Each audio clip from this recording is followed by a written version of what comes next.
So this is Knoydart, 200 square miles nearly of wilderness to the south-east of the Isle of Skye. You can only get to it by sea from the west and by long track and then on foot from the east, which is what I'm going to do now.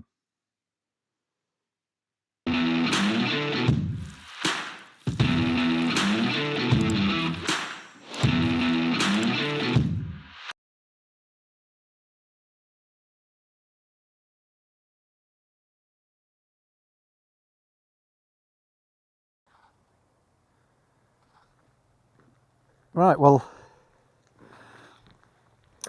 here we are on the cusp of Knoydart. So, why Knoydart? Well, claim to fame, the most remote part of the United Kingdom. Definition of remote in this case, furthest from any road, rail link or settlement anywhere in the UK, including the islands. So I've just driven down this road, in inverted commas with sarcastic emoji, for 27 miles, which took nearly an hour and a half. This is probably the best bit of the road on the way in, but here it endeth. And now we start to make our way into a peninsula where the only settlement on the whole peninsula, which I'll put up on the screen, Inver something, but it's almost unique, certainly on the British mainland, in that it's only accessible by boat. There's no road to it, so only accessible by passenger or car ferry. There's a famous hotel there that people go as a bit of a pilgrimage, but obviously I won't be doing that because I've come here not to come to the most isolated part of the United Kingdom to then find out where everyone else has gone to visit it and stay with them, but I've come here to be isolated.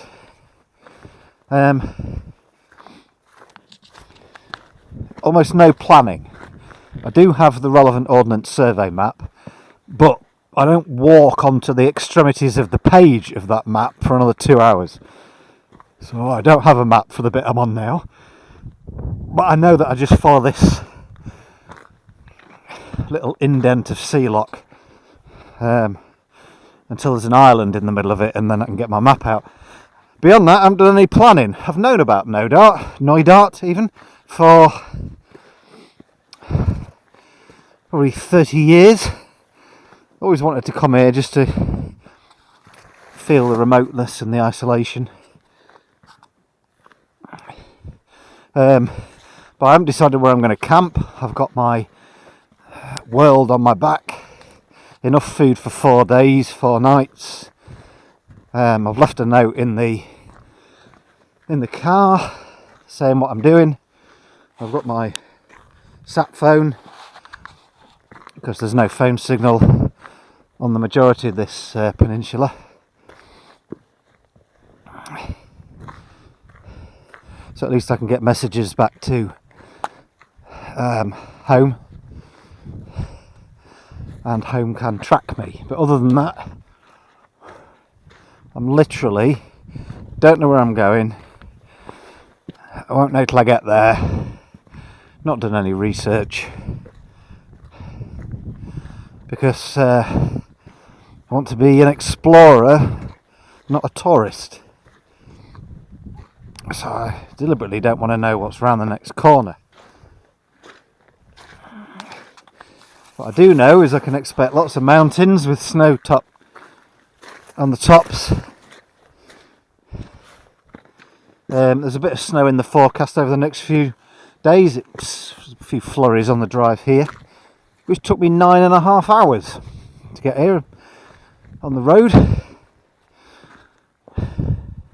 It's not somewhere you can just nip to for an overnighter, unless you, well, not even if you live in northwest Scotland, it's still 2 hours for everybody.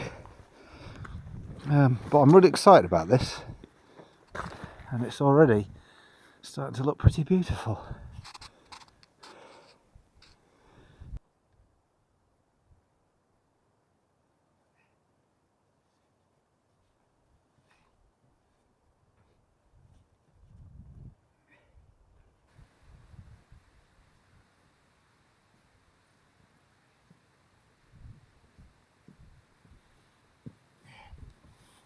Right. Forgot to mention that when I got here, there's I call it a car park in inverted commas, and this is proper grown up outdoor pursuit rules. It's an honesty box. Please pay £2 a day if you'd be so kind. And then there's a note thing that you have to fill out to leave in your windscreen that basically says when are you due back, and if you don't come back and we find your body, who do we ring? I just love Scotland.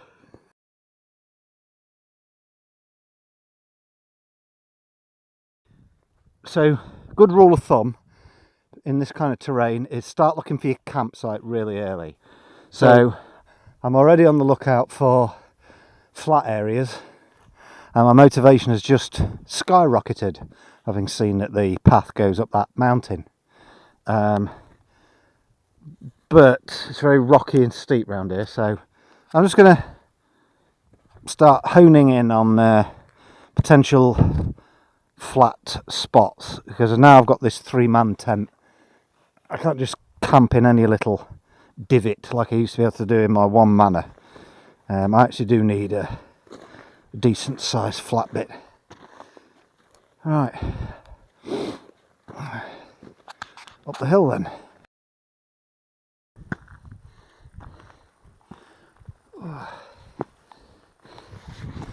Oh, let this be the end of this. Half an hour going up.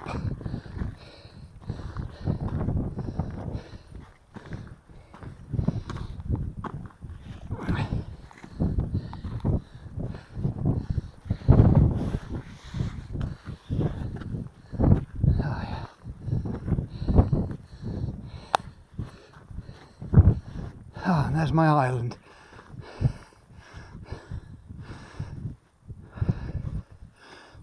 There's the first flat bit of ground I've seen for ages, but too exposed. Learnt that lesson in Iceland. So let's just look for flat, but down in the valley. I've only got about an hour of daylight left now, so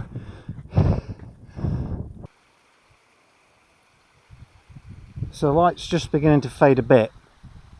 See, I love camping by water like this. It can be a little bit unnerving because you can't hear things coming, but there aren't any things coming in Knoydart. Probably wouldn't do it in Canada or anywhere there were predators. But it's too steep, so just got to keep looking for a bit. I think I've found somewhere. It's a good compromise between a bit of shelter and a bloody good view. So I've curbed my worst instincts to camp on some vicious outcrop in the middle of a blizzard, but I'm not yet mature enough to go right down to sea level and tuck away in a nice wood. I'm sort of in that zone here where I'm in between, and it does look flat and comfortable, but I just realised you can't see any of this. So there I've got headland behind me, well, hill thing, and then that is my view.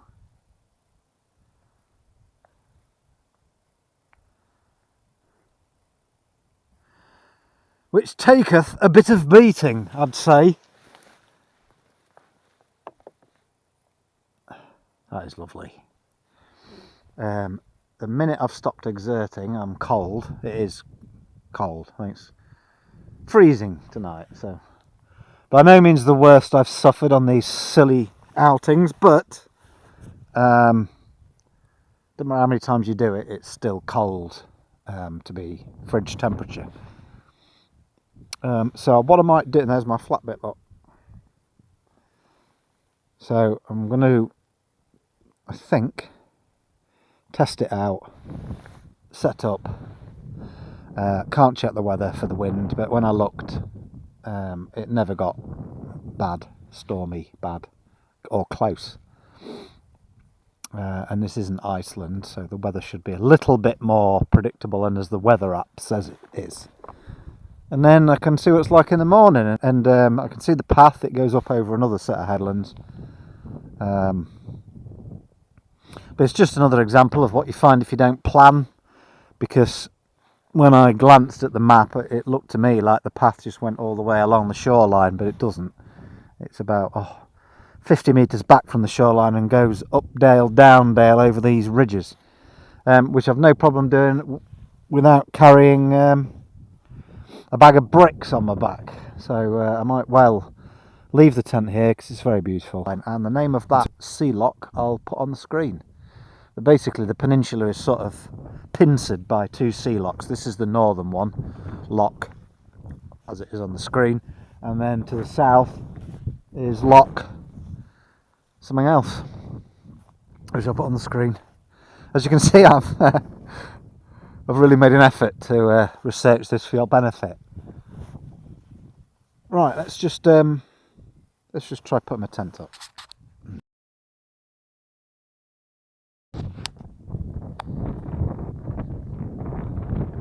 Right, well, we did it. I did it. She's up, and it's nice and flat and comfy inside. So about 20 minutes before the twilight starts, there's some pretty good snow showers coming in over the hills. So I'm going to tuck myself away and call it a short day. This is the problem with winter. It's dark from 5 PM until 6:45 AM. But that's alright, because I've got everything I need in there.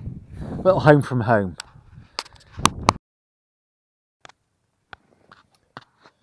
Right, well, I'm in, tucked away.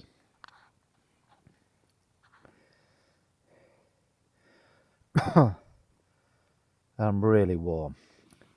So I get that some people will be, what on earth possesses a human being to camp on the side of a mountain in February at 0 degrees?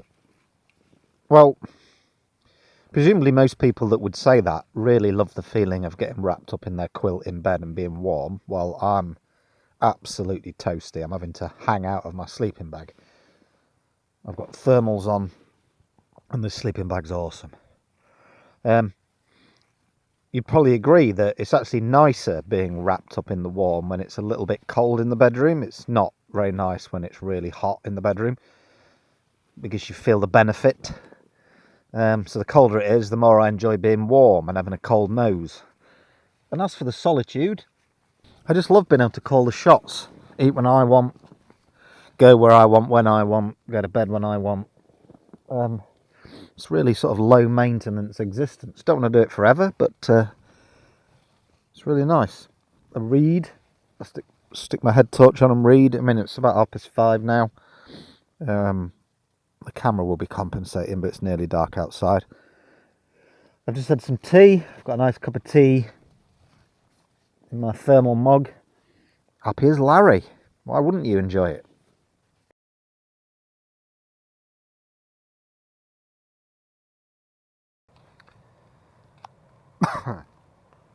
Morning. Wow, what a beautiful night's sleep.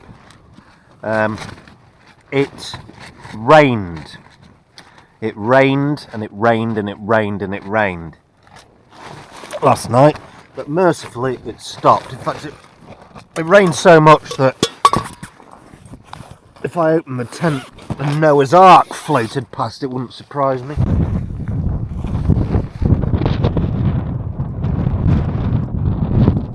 But it does appear to have calmed down a bit now. I mean, everything's relative, but it's not raining like it was. Wow, just dawned on me what a wonderful view that is to wake up to. Right, that's enough sightseeing for the moment. Let's get the kettle on. So I'm hoping that this is a gap between weather systems, and I'm going to have a nice cup of tea, some breakfast, and then I think I'm just going to go and explore the next few miles, because not today, but tomorrow the wind picks up considerably, and I am still a little bit high up, so I might just leave the tent, explore on foot, see if I can find somewhere a bit lower down and more sheltered to re-pitch my tent either today or in the morning. But it's still a bit wet from last night's rain. This wind will soon dry it off. And then it's a bit of mackerel and some homemade bread for breakfast. In the middle of the night I thought I was being pawed at by some wild animal, but it's a heather bush that's pushed its way under my fly sheet. Can you see that? Against the inner canopy of my tent, and was tickling my face. That was a bad moment at about 2:30 this morning. Looks so innocent now in daylight, but last night looked like the hands of a monster.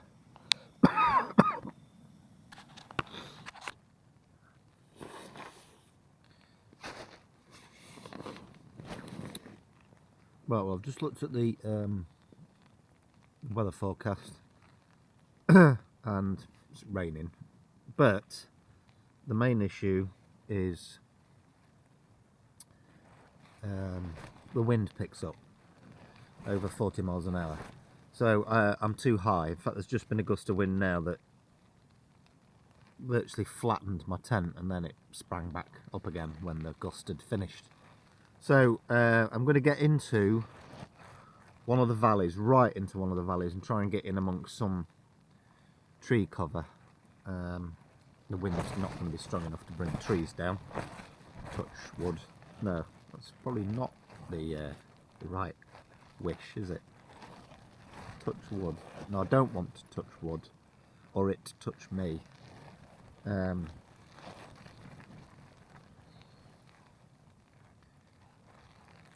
was I saying? That's it. So I'm going to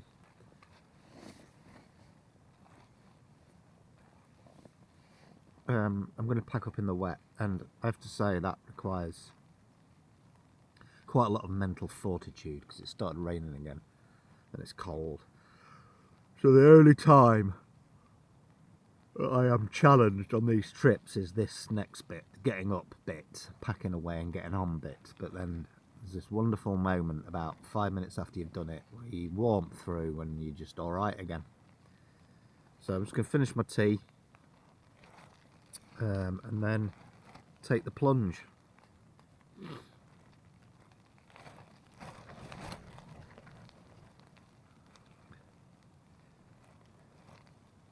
Yeah, that's what I'm going to do.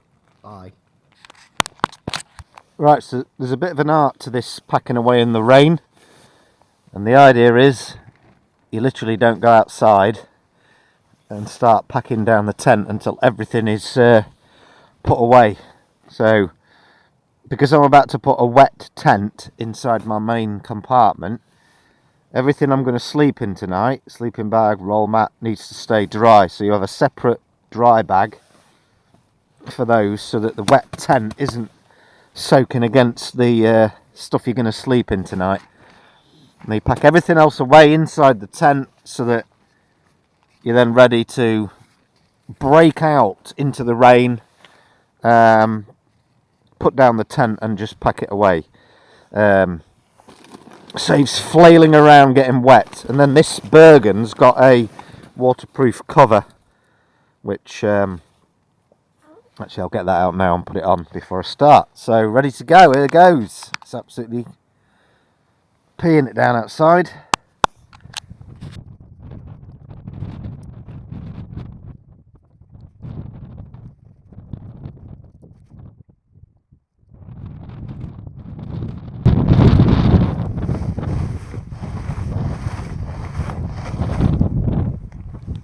Right, well, we're all packed away, just in time for the next bout of rain. So there's my waterproofed Bergen. So I think it is up over that small knoll. I might not be describing it as small once I'm on it. What I've decided to do with the first hour this morning is to just walk along the shore of the loch and see if I can find anywhere to pitch my tent and maybe leave it for the 3 nights, given the weather systems that are coming in. And I've already found this ancient sheep pen with protection, well, definitely on 3 sides, but if you count that low bank there, essentially on 4. So this is the kind of thing I need just to get the just to take the sharp edge off the wind gusts. And this is a good investment in my time because like I said, once I pitch up I can just leave all the weight. I mean, it is prohibitively heavy trying to climb repeated mountains and valleys like that. You don't get far before you start moaning in your head and creaking in your body. I'm going to explore all the way around this headland, see what it reveals. Yeah, I'm really starting to feel alive now. Part of the environment. It's lovely. It's lovely when you get there. See, that's just another 10 yards, and there's a perfect little bank right overlooking the lake, the loch. Oh yeah. I just realised I've left my sat phone with my bag, and it's little misjudgments like that means if I trip and fall now, I've not got it with me to dial anybody. So yeah, I'm going to be sensible and go back and get my kit. Right, well there she is, the fruits of my labours this morning. Perfectly tucked away in this little dip. Protected on 3 sides with a sea view. Can't do better than that. Right, I'm now going to walk into Knoydart with a pack that weighs absolutely nothing.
better, but anyway, cold, isn't it?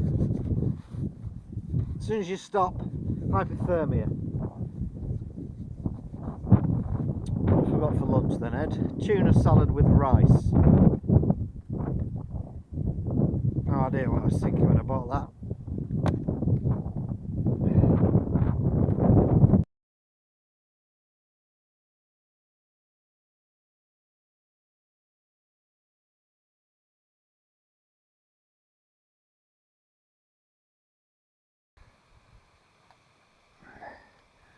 Nearly back at my tent.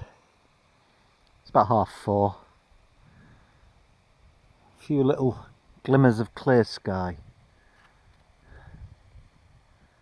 I'm just taking a moment. At the top of this valley.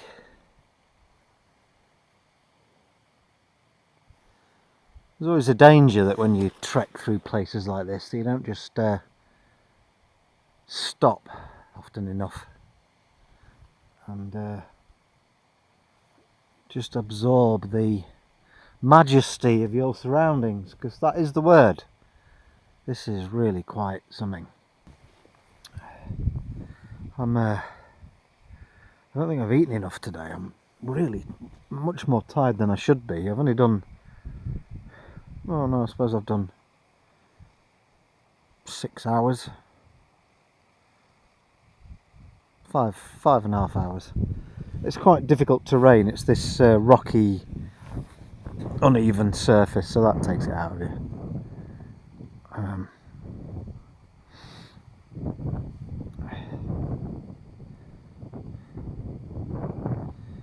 Yeah, just taking it in.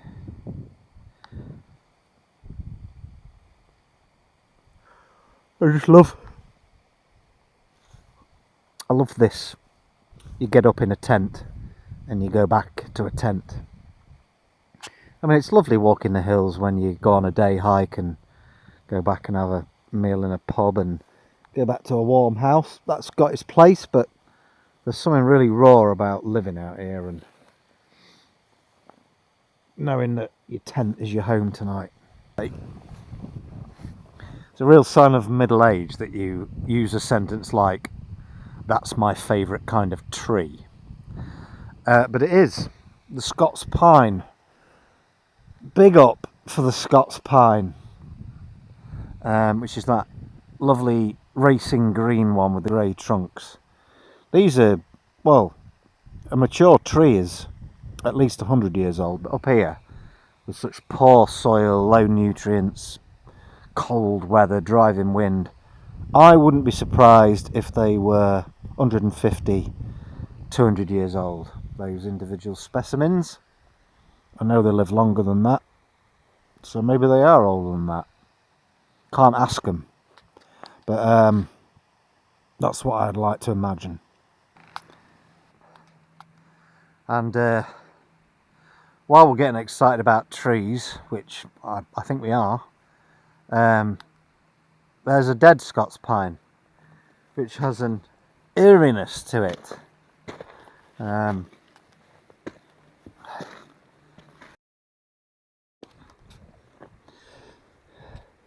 Quick message for my kids, as always. Alf, Violet, we're going to do this, but when we do this, remind me to bring a lot more food on the hikes, because otherwise you can end up feeling quite sick. Right, well, just about 5 minutes from my tent now. What a wonderful place to come home to. Whee, watch what you're doing, Ed. So I just need to fill up my water, because I'm not carrying any. Which I can do from that stream there, which eventually meets the loch and near where I'm camping, and I'm just down, just behind that outcrop there. Actually, I'm just going to watch where I'm going rather than filming this, because that's twice now I've nearly gone out over hills. Right, time to fill up my water. So in the UK in winter, most mountainous streams like this a pretty low risk. And even in summer, the rule is if you're at altitude and it's fast flowing, you're alright. But on the safe side, boil it or filter it, because you don't know whether there's an animal carcass 200 metres up there polluting the water. At lower altitude, and particularly in warmer weather, you can get some really unpleasant parasites, even in the UK. But I've got a live straw and I'm going to boil this. You don't need to worry about that froth on the surface, that white froth. Whilst it is true that that can be a sign of pollution at lower levels, most of that white froth is not harmful at all. It's actually organic matter, protein in the water, that causes that frothing. So in any peaty landscape like this, you often get that white froth. Right, so this is nice and deep and clear, so I'm just going to fill up my bottles. Try and do it without falling in. Oh, look at that, beautiful.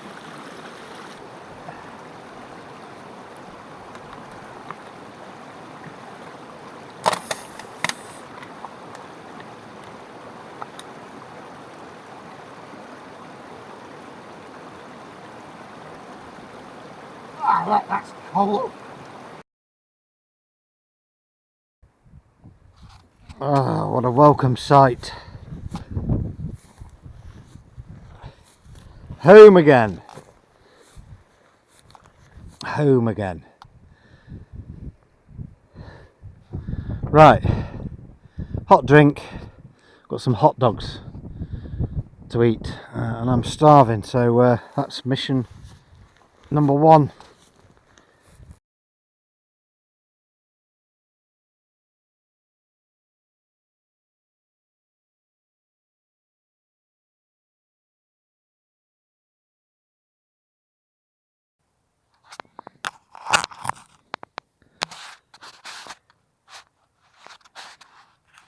So I've got this snood on. I've been wearing it for 2 years. Not in this instance. I've had a snood for 2 years. I've just found a way of pulling it up so it goes over your ears and the back of your head and what's the point I'm trying to make? Like a bandana, but also around your neck. And that's benefits of wearing it like this, I've decided. I'm just having a moment on my own in the tent. The benefit is that it keeps your ears and your head warm. The downside appears to be that it clamps your mouth shut really quite firmly.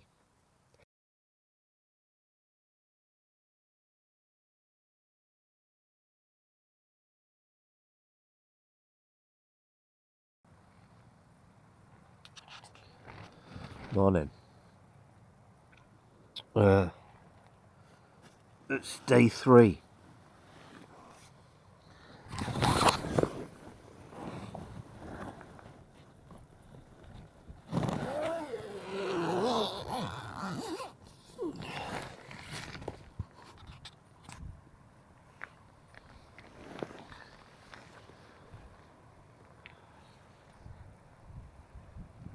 Oh yeah.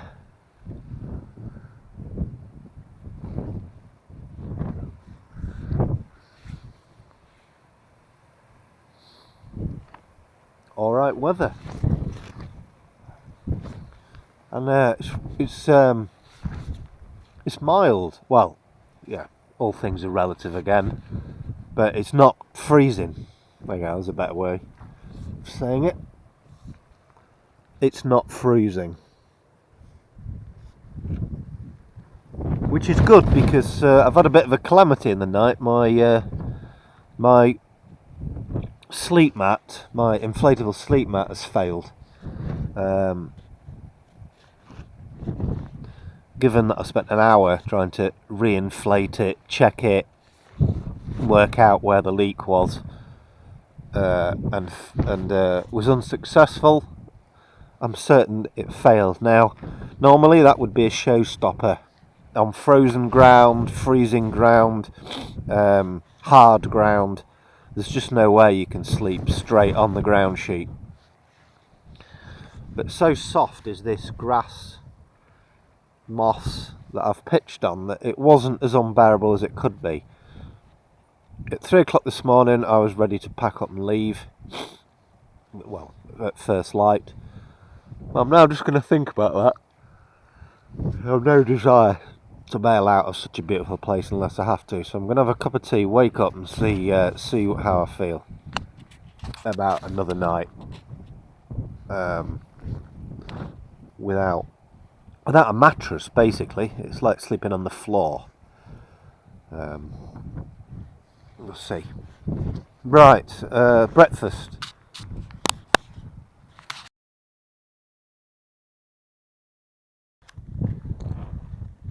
Right, well, I'm out and about now on day 3.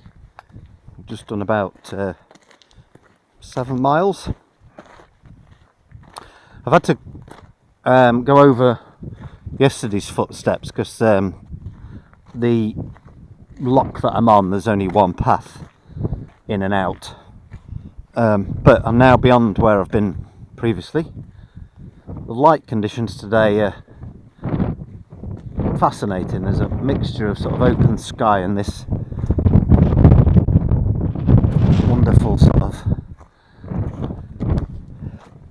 high cloud, and it's making everything a bit hazy and mysterious. I don't know if the turquoise blue of the sea comes out. It's just beautiful. Oh, there's a heron. 50 times today. Only excitement on the way in. This is me all over. Thought for a split second that the shadow in the corner of my eye was a golden eagle swooping over me. Went into this panic. Started fumbling for my camera only to realise it was a bit of cotton hanging off my hat. A bit of cotton hanging off my hat, flapping in the wind. That was my golden eagle. Right, now then, one of these is a Monroe. And I think it's either that one or probably even more likely that one. That tiny little, well, tiny from here, little Matterhorn-like peak sticking over the top of the nearer mountains. But I'll stick the name of that on the screen because they're in Gaelic anyway. So I'm going to press on into this valley, see what I see.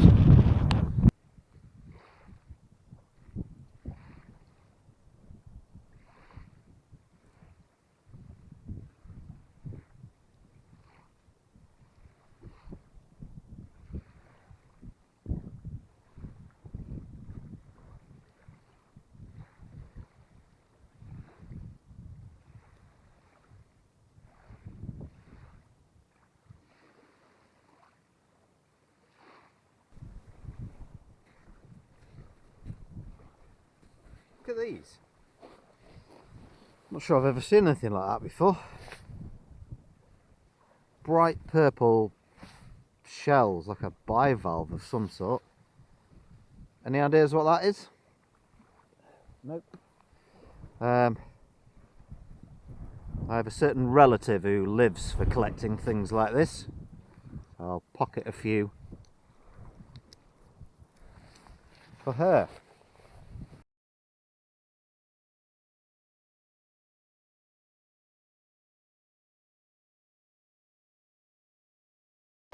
Hello, Mr. Deer. That's it, just being nonchalant, not looking your way. Not looking your way. No danger to you. Wow.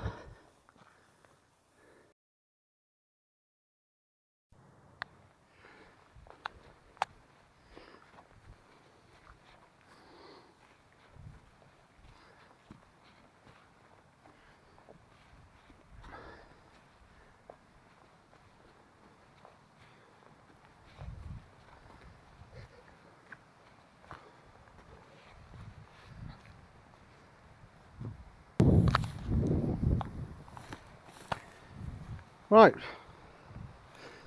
it's time for some more tuna and rice, which I haven't got as much of a downer on now. I've actually eaten one. But all right.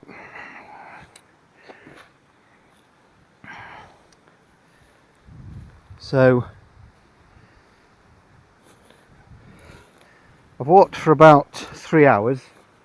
I'm not going to be able to push on that much further now because I won't have the time to get back, and I always leave myself an hour's redundancy just in case, because I've got nothing with me if I get stuck out here, just my sat phone.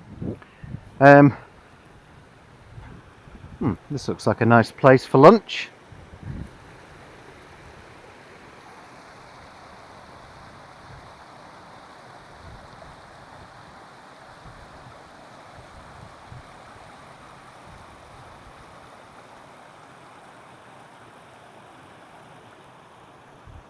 Yeah, why not?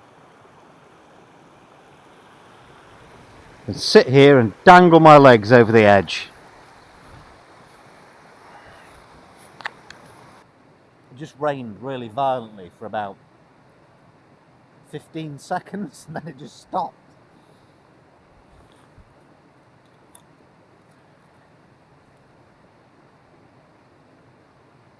You know, I'm never happier than when I'm just doing this.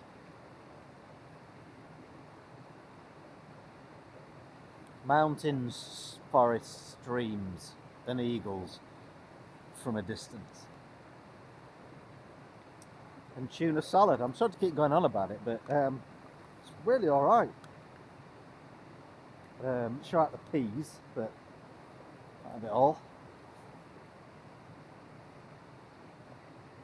They're not fresh green peas, they're those over-boiled, tinned, sort of khaki coloured peas.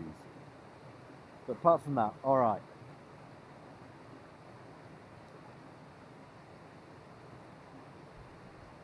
So I'm not going to go any further into the glen.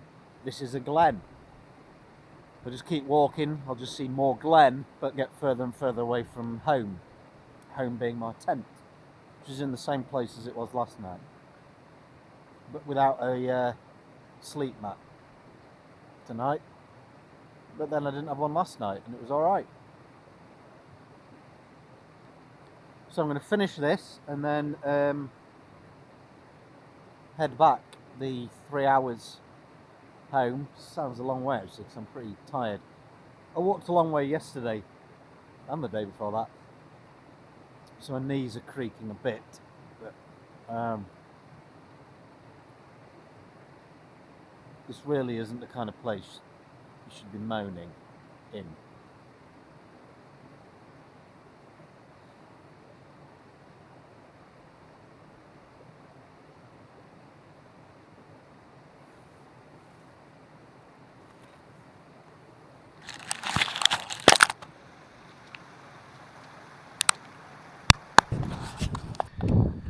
Right, so I've just finished my lunch and I'm turning round. So, from the east, I've basically come as far into Knoydart as you can get. The only routes now bear right, which was the glen I was following, but that just takes you back out east again away.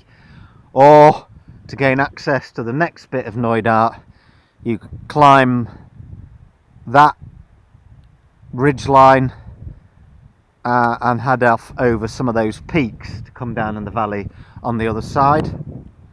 And to put it bluntly, that's not happening. So it's back to whence I came.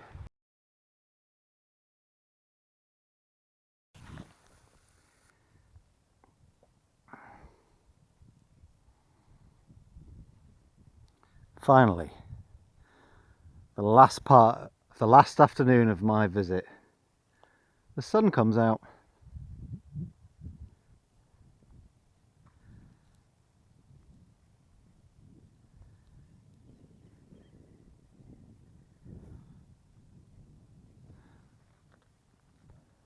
Not sure that needs narrating.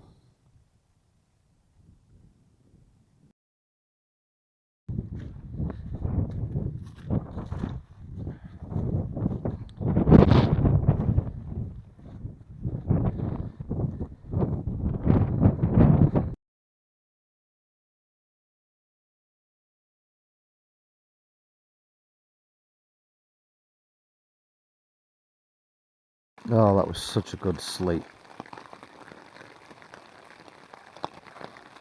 I've woken up to probably my favourite sound.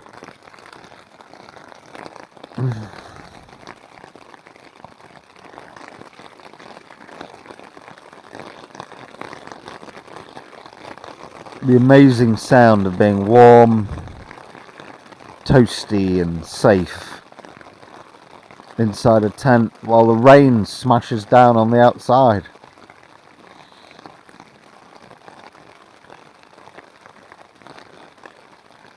Different ball game when you have to get up in it though. Anyway, that's it. I've done 3 nights. And that'll do me. I'm gonna pack up and go home today.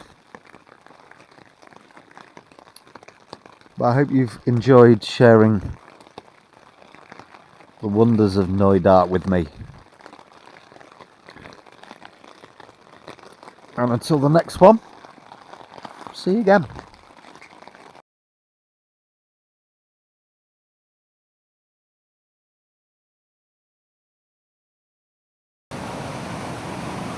So here's some perspective on the amount of overnight rain. That there is where I filled up my water bottles from on the video earlier, the other day. It's now a raging torrent, and my only way in and my only way out was over this stream, over some stepping stones down there, which I now can't see. So I've got a little bit of work to do to assess how I get over this burn, because solo, indeed at any point, tiptoeing across that is the behaviour of an idiot. Even ankle deep water at this pace knocks you flying. So just take my pack off. I'm just going to have a quick assess of where the path was.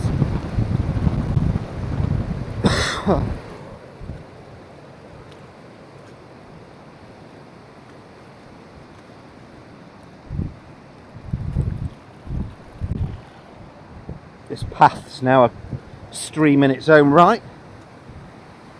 Wow, yeah. Well, there were the stepping stones, but there's no going over there. So, as if it wasn't already a laborious enough hike back, I've got to make my way up the wrong mountain, the wrong way, for far enough to get over this, to come back down the other side, to carry on. And well, bugger me if there isn't another burn 30 feet further on that's also submerged. So this could be a challenging get back to the car.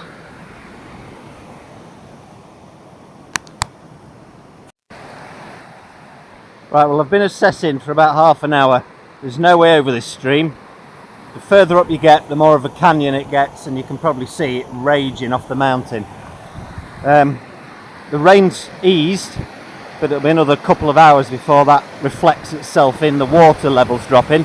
However, I can, at the expense of wet feet, make my way across there, along there, to that outcrop, and then across there to that knoll of land. But because I'm on my own, I've no intention of filming this. And just as a precaution, I've unclipped my rucksack, so if I do tumble, I can just pull out of my rucksack without it dragging me away. So, no need to be melodramatic. The water's only 2 or 3 inches here. I just need to be steady, take my time and not get in a panic. But I've got to get through it because I've got to get home, and that way there's nothing but wet oblivion. Right. Yeah, well, I did it. Came up to my shins. I'm squelching and I've got frozen feet, but I did it. So now there's just this one to navigate, and then from memory there aren't any other big burns.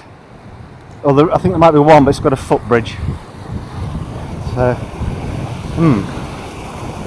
this one doesn't look a huge amount easier.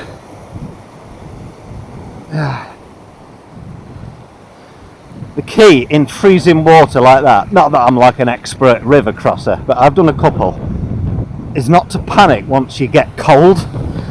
So tempted, it's a natural thing when you get cold feet to start rushing for the other bank. That's when you slip. So I should be able to get over this one. Maybe.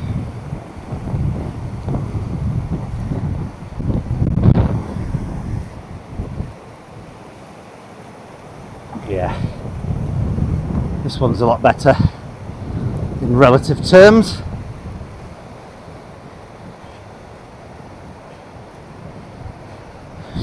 The other thing I did was I took my SOS phone off my rucksack, put it in my pocket and zipped it in, so that if I got separated from my rucksack. Alright.